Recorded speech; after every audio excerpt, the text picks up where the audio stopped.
I'm Robert Hawking, the host of The Creators. In this episode, you'll meet one of the great creators, Tim Greenhalgh, Chief Creative Officer at Landor Fitch, the world's foremost brand and retail experience company. Business environments are always in a state of flux, and it's almost cliche to say that COVID has radically changed the world we live in. But if you're in business, that's not just talk. At the peak of COVID, we saw 10 years of online retail growth in just 90 days.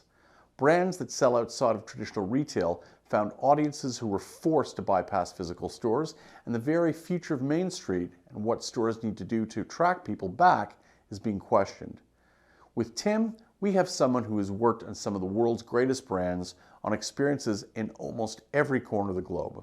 In our two-part interview, we discuss how COVID has forced big brands to rethink their sense of purpose, how haphazard execution between online and offline retail channels is being changed to create more cohesive consumer experiences, and how storytelling and experience will be the altar on which great brands of the future will be built.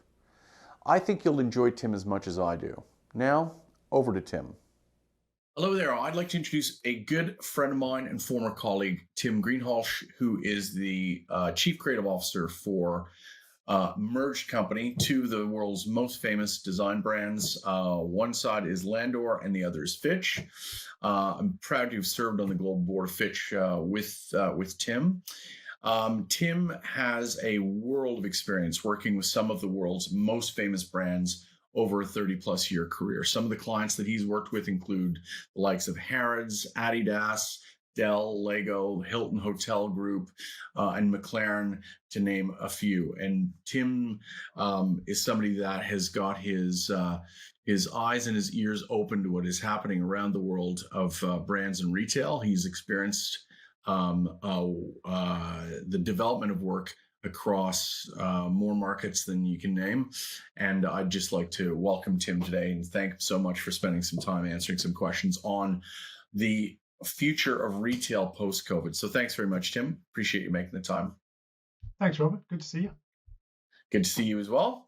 So I recently completed a workshop on that was titled the COVID Boot Camp, and it was all about basically what were companies doing to adapt, overcome the challenges that COVID was facing, and what were some of the strategies they were going to maintain. And a lot of the businesses that I focused on specifically were businesses that were very vulnerable. So companies in the retail or services sector that don't have deep pockets, don't have a market to turn to raise investment if they needed it, because obviously they're small companies. And I was very keen to talk to you to get another perspective, which is the world of larger brands that obviously are feeling the pressure of just challenging markets and competitiveness, but then face COVID.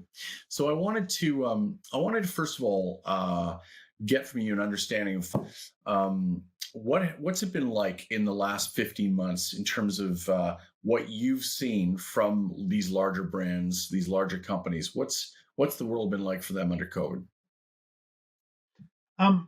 So when it all started, and I think at that point we all thought, well, this is probably going to be 4 weeks of working from home.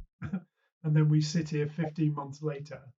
I think our clients were a little bit unsure as to making decisions because they weren't quite sure what was coming down the line. As it became clearer that this was something that we were probably more in for the long haul, I think it emboldened a lot of our clients. I think they thought we've now got to make some really significant decisions about where we take our business. Maybe thoughts that were percolating quietly in the background, but this as a thing forced them to maybe bring them to the surface a bit more. And so what I think we did was we started to get a lot more briefs that actually went right back to how do we make our purpose as a business come alive as an experience, come alive as a shopping experience. Because we want customers, we need customers to be actively choosing us over others.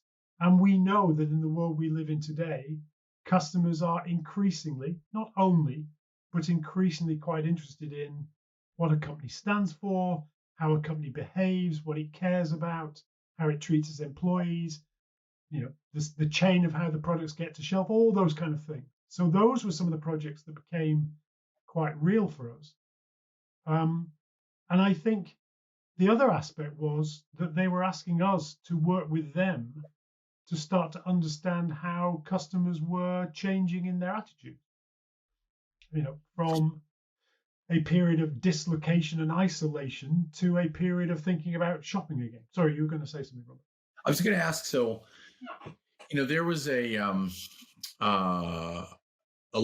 brands, a lot of these brands have been questioning the way that they think about the brand experience in retail for a while.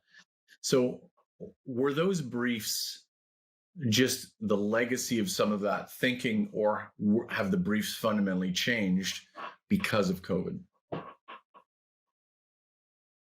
I think that they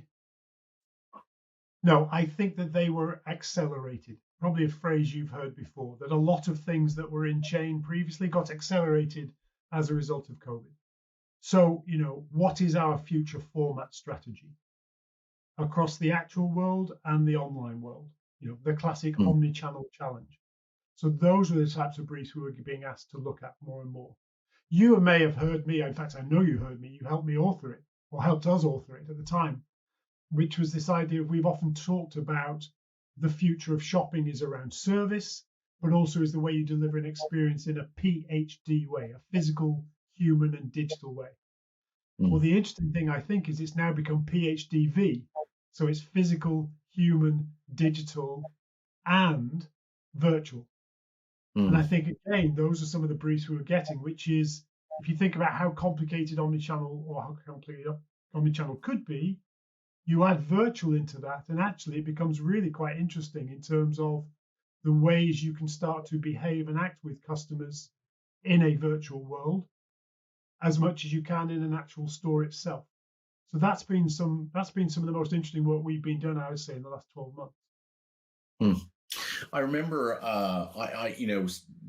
Fitch was famous for helping Disney coin that kind of retail philosophy of creating the best 30 minutes of a child's day. Yeah. And I remember, post Fitch, I did some work with Disney, and I remember I approached them with this idea around the digital experience of Disney.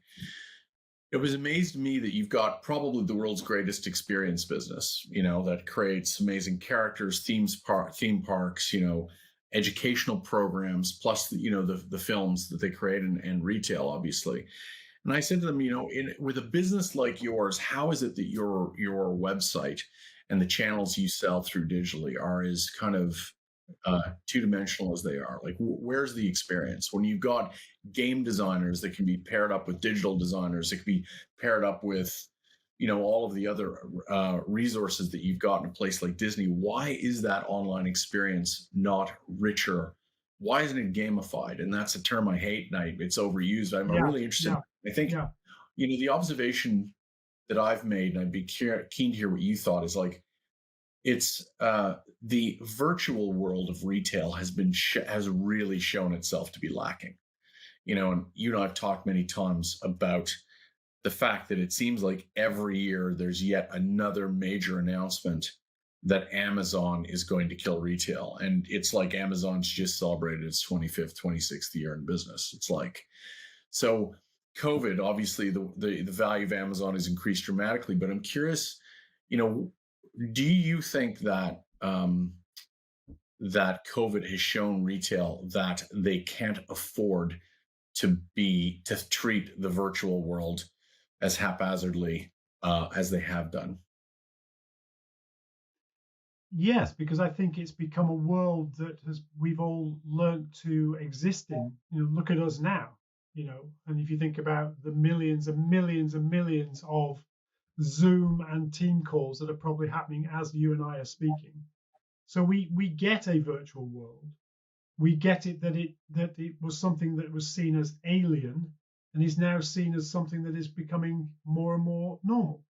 So there's no reason why, if I can talk to my mother or I can talk to a work colleague in Tokyo, that I couldn't be spending time with a brand which is in a way that isn't just about the transaction. Because I think there was always this difference between my store and my e-commerce site. The e-commerce site could be flat, basic, functional.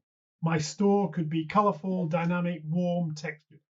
Well, I think there is a world in the middle now, which is almost the best of both worlds, which is all about kind of entertainment, taking you out of yourself. But I think it's been up until now, until this thing happened, that we've suddenly realized that the virtual world can be part of, and I say part of advisedly, part of the mix.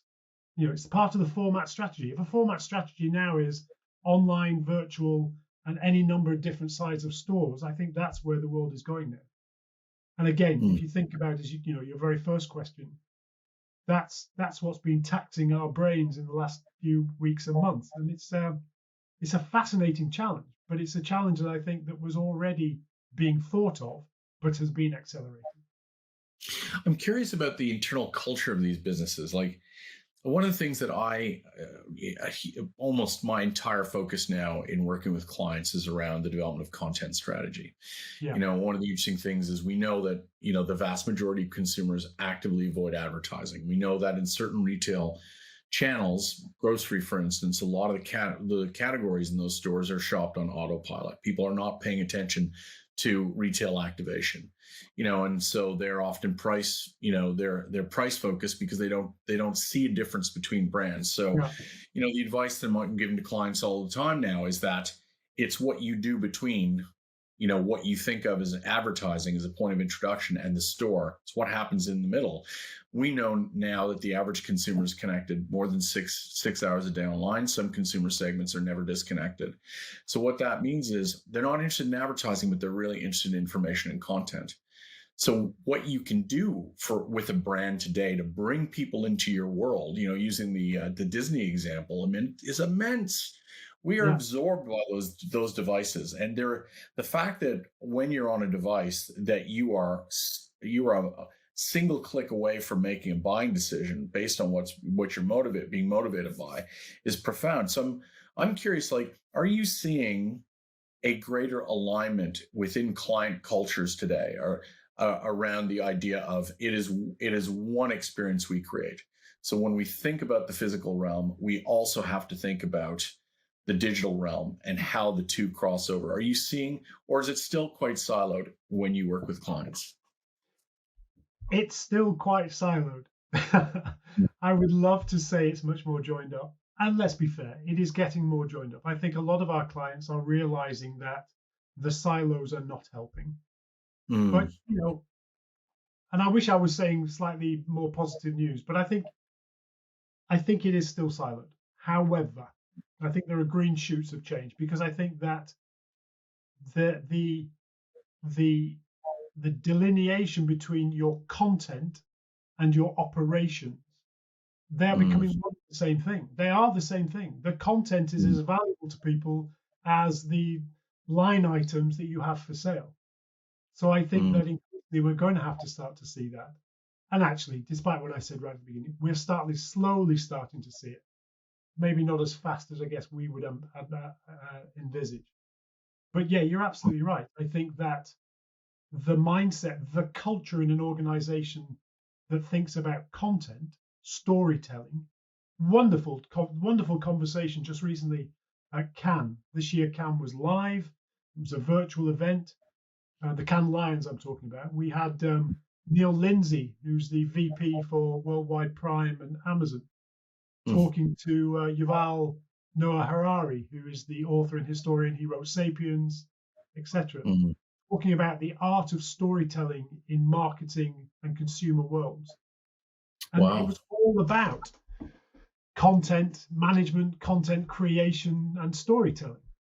But that as a culture is quite different than somebody who is thinking about how much stock we've got, what inventory we've got, and how we can deploy it to stores or to our online site. And, so to be fair, bringing those two worlds together is necessary, but it's going to take some time, and it's going to need ways in which barriers can be broken down. But in my view, going right back to what you said, you are absolutely right. It is becoming now a consumer expectation of wonderful storytelling, the rich texture that exists. And it goes back to what I was saying about purpose as well. I mean, actually seeing what a company cares about, what a company believes in, as much as whether they're giving me 5% or 10% off. you and I have talked about this and talked in and around this subject for so long now. I mean, it's funny.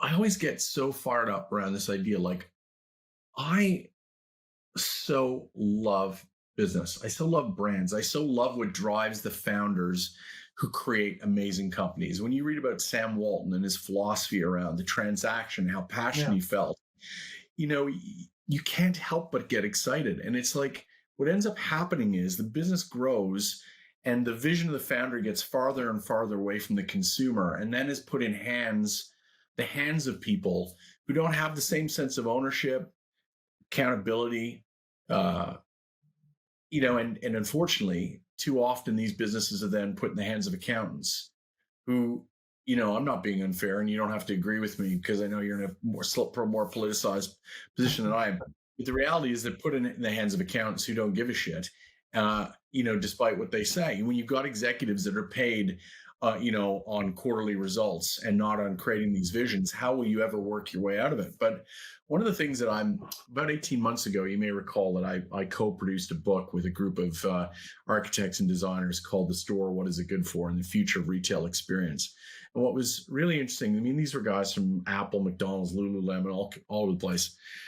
What was really interesting to me was that there was 150 of them, and to a person, they said, we have got to get back to the way it once was. This is the end of part 1 of our 2-part interview with Tim Greenhalgh, Chief Creative Officer at Landor Fitch. Click on part 2 to hear more about how large brands are faring against smaller challengers, and about how storytelling and experience are increasingly at the heart of great businesses. Thanks for spending time with us.